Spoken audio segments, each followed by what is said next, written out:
presidency reacts to criticism concerning the recent meeting held by the National Executive Committee of the All Progressives Congress, APC. The Federal Road Safety Corps, Lagos State Command, says it is leaving nothing to chance to ensure motorists and commuters alike obey the COVID-19 protocols.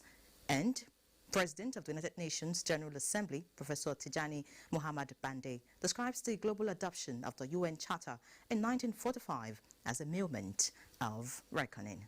This and more on Panorama today. I'm Yenri John. Welcome.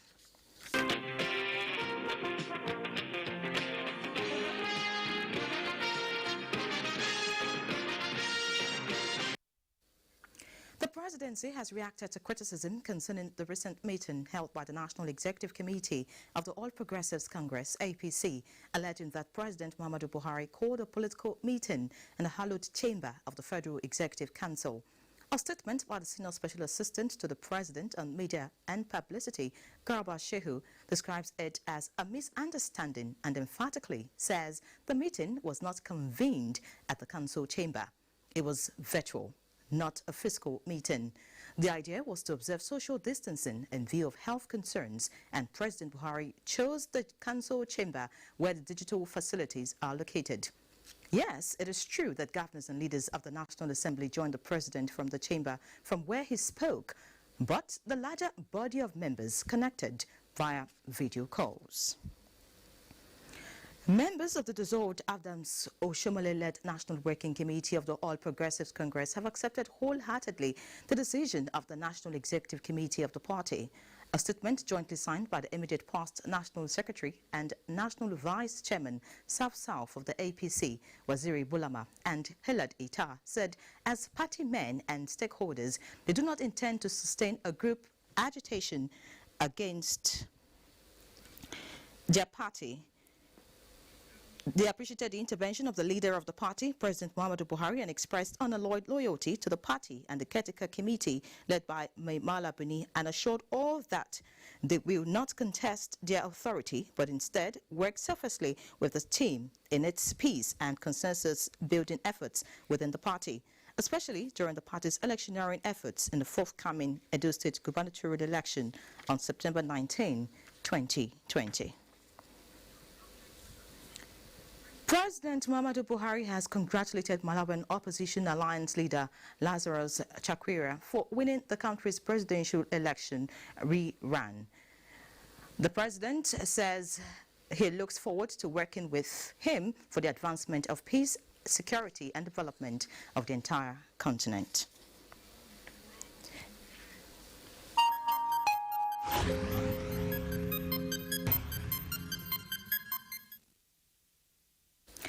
As at 11:28 p.m. yesterday, 499 new cases of COVID-19 were announced by the Nigerian Center for Disease Control, NCDC, bringing the total number of confirmed cases in the country to 24,567. And the breakdown: Lagos has 118, Delta 84, Ebonyi 68, the FCT has 56, Plateau has 39, Edo 29, Katsina 21, Imo 13. Rivers has 6 new cases. Kano has 5, with 3 new cases each in Enugu. Bauchi and Akwa Ibom states, while Kogi, Oyo and Bayelsa states recorded 1 new case each. Lagos remains top on the COVID-19 chart with 10,144 cases, followed by the FCT with 1,792 and Oyo with 1,306 cases, before Kano, which has 1,200 COVID-19 cases. 9,007 recovered patients have been discharged, with 565 deaths recorded so far. Meanwhile, the Federal Road Safety Corps, Lagos State Command, says it is leaving nothing to chance to ensure motorists and commuters alike obey the COVID-19 protocols approved by the federal government to curb community spread. Annie Daniels reports that this was re-emphasized during the unveiling of new COVID-19 awareness and enlightenment kiosk by the Corps in Lagos. In spite of rising number of COVID-19 cases across the country, many Nigerians have continued to throw caution to the wind with regards to safety. Mindful of the danger this attitude portends and in line with its mandate to save lives, especially on roads, the Federal Road Safety Corps, Lagos Command, in collaboration with a pharmaceutical company, has gone a step further to enlighten residents of Lagos and Ogun states on the dangers of not adhering to safety measures put in place by the World Health Organization to curb COVID-19. In achieving this dream, kiosks like these ones will be stationed at strategic bus stops and motor parks across Lagos and Ogun states, where we know that people will be traveling within the states. People that are on essential services will also be moving out of the state, that will reach out to them. And we are going to have our men at the desk. They are going to serve as desk marshals who will be monitoring the activities of the use of the kiosk. They are going to be the one even distributing the handbills. It's a whole lot of campaign that must be sustained, and we know that road safety, in every venture they've gone into, road safety sustains it. You can imagine the seatbelt, what they did with seatbelt. Today, seatbelt is a culture in the society. We know that they're going to get it right, and so that's why we're very much interested in partnering with them. The Corps also warns motorists, especially commercial transporters, against conveying more than the required number of passengers in their vehicles. In Lagos, Annie Daniels, NTA News. And in Ebonyi State, 24 frontline health workers have been infected with the coronavirus. Governor David Umahi announced this in a meeting with health workers, officials of NCDC and other stakeholders in the fight against the pandemic in Abakaliki. Kingsley Okoro reports. Governor David Umahi expressed worry over the alarming number of cases of COVID-19 in the state, says government may be forced to shut down worship centers and markets if the people continue to violate coronavirus protocols. We have lost some people, in this COVID, and it's very frightening, not due to our own making, but a lot due to carelessness and people not taking this thing very seriously, and it's very unfortunate. At present, about 24 health workers are already tested positive. He reassured the Ebonyi people of government's resolve not to leave any stone unturned in containing the virus. In Abakaliki, Kingsley Okoro, NTA News. Meanwhile, former President Olusegun Obasanjo has advocated the need for Nigerians to change their mindset, embrace justice and love for one another to effectively combat crime and win the war against coronavirus pandemic in the country. He spoke as a guest lecturer at a virtual lecture in Abuja. Insecurity and coronavirus pandemic are the main issues ravaging the world, Nigeria inclusive. The two hydra-headed monsters has claimed lives of many innocent Nigerians, rendering others hopeless and homeless. These critical national issues, former President Olusegun Obasanjo says, require collaboration of public-private sectors to win the war. He identified areas with their need in the post-COVID-19 era in Nigeria to include the following. We must think out of the box and find ways of creating jobs for those who have lost their jobs. The third is change in the pattern and style of living, including how we travel. The fourth is what I call innovation, science, technology, digitization, and artificial intelligence. He commended the federal government's efforts at containing the spread of the virus, especially the idea of leaving state governments to deal with the issues at state level. They appealed to relevant stakeholders to heighten awareness campaign on existence of the deadly virus, which has claimed many lives. Let's pause for some messages now. Panorama. Welcome back. The second Nigerian Prize for Leadership and Partners National Leadership Dialogue Series has called for value reorientation among citizens to help in the overall development of the country. Haman Jabani reports that the virtual dialogue had over 200 participants in attendance. The Nigerian Prize for Leadership and Partners National Leadership Dialogue is primarily to raise the consciousness on leadership as an important and fundamental matter, not just at the political level, but also at the economic, social, and cultural identity. It also seeks to raise vibrant and credible successive government and generational replacement.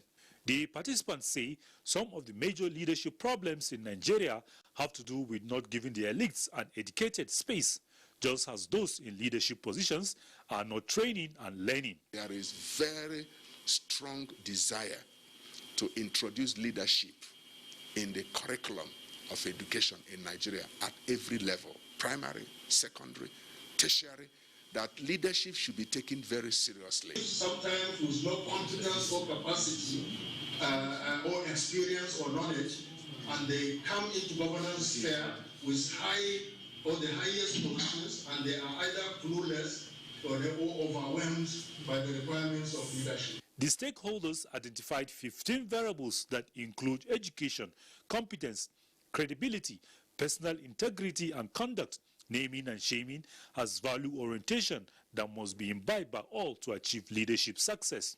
Wherever people have to take decisions affecting the interests of other people, it is necessary for someone to show leadership.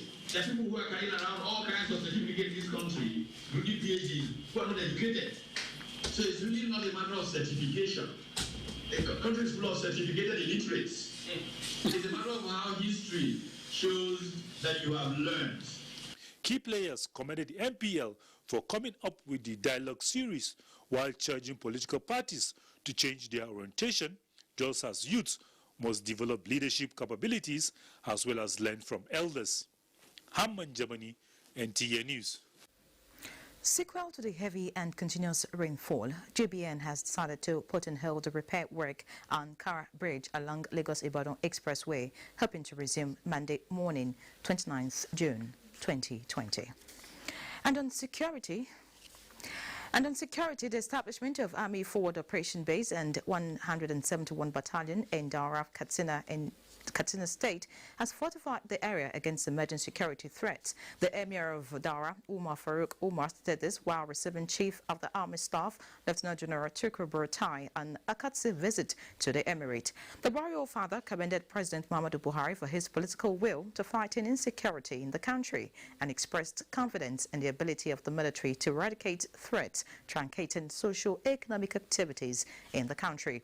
Defense correspondent Ismail Musa reports that the army chief was also at Batsari, where he assured residents of ongoing drive to end security challenges in the area. We are reinforcing the troops, all right? They will be here, and we're getting more equipment, and we're also gathering more, information, and we need their support to give us information on those criminals. Surely it will make a difference. Lieutenant General Buratai also interfaced with the Armed Forces Special Forces troops in Batsari, Katsina State.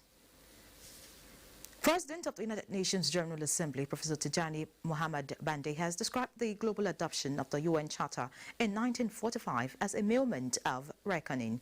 Professor Bande was speaking at a virtual ceremony to mark the 75th anniversary of the UN Charter. Adebola Brookslyn Sunday has details. The Charter was adopted when the Second World War was in its final months. United Nations Secretary General Antonio Guterres said it is an anniversary of that milestone as global pressures are spiraling up. We need to reimagine multilateralism, give it teeth to function as the founders intended, and ensure that effective global governance is a reality when it is needed. UNGA President Professor Tijani Muhammad Bande encouraged the international community to drive onward by displaying heroism and solidarity in the fight against COVID-19. This is a time for action, ambition, and partnership. 3/4 of a century ago, skeptics doubted the resolve of the members of the United Nations. Cynicism did not prevail then, nor will it now. The UN chiefs say what the world needs now is solidarity and cooperation to help defeat coronavirus and build back economies in the spirit of one community. Adebola, Brooklyn Sunday, NTA News. Many thanks, Adebola. Let's take another break to stay. Thank you for staying. The Nigerian Army has put in place strategies to rapidly end emerging security threats in parts of the country. Chief of the Army Staff, Lieutenant General Chuku Brutai, stated this at the inauguration of projects at the headquarters, 3 Brigade, Kano. Defense correspondent Ismail Musa has details. The benefit of our soldiers and their families, so help us God. With this, soldiers of Bukavu Barracks in 3 Brigade, Kano, under 1 division, can now boast of a befitting accommodation. It comprises of 5 blocks of 60 apartments and 2 blocks of 24 apartments. This is the first. Chief of the Army Staff, Lieutenant General Chuku Brutai, says the project is an intervention aimed at boosting troops' morale in the ongoing efforts to stem criminal activities across the country. For any soldier in the field to be efficient, his welfare must be properly taken care of. And this is one of the programs that we have for our officers and men. And what we are also seeing today is the demonstration of the Chief of Army Staff's commitment to the upliftment of the welfare and living accommodation of personnel of the Nigerian Army.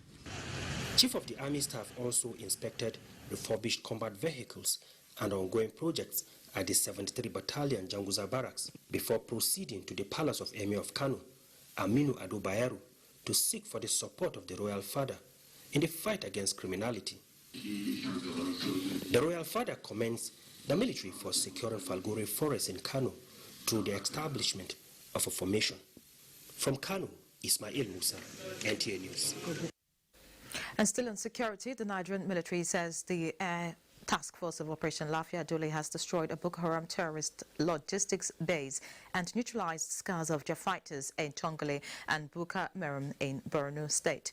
A statement by Coordinator Defense Media Operations, Major General John Eneche, indicates that confirmation by credible intelligence of Boko Haram convergence at Tongole led to the successful air interdiction mission by the ATF. Similarly, at Buka Merum, a Boko Haram terrorist logistics hub on the fringes of the Lake Chad, the airstrikes, which were carefully timed and executed in multiple waves for maximum effects, resulted in the obliteration of designated portions of the terrorist facilities. Several of their fighters were also killed in the process. Away from security now, let's talk sports. Rivers United looks ahead to continental football as Amanzi Marcos tells us more.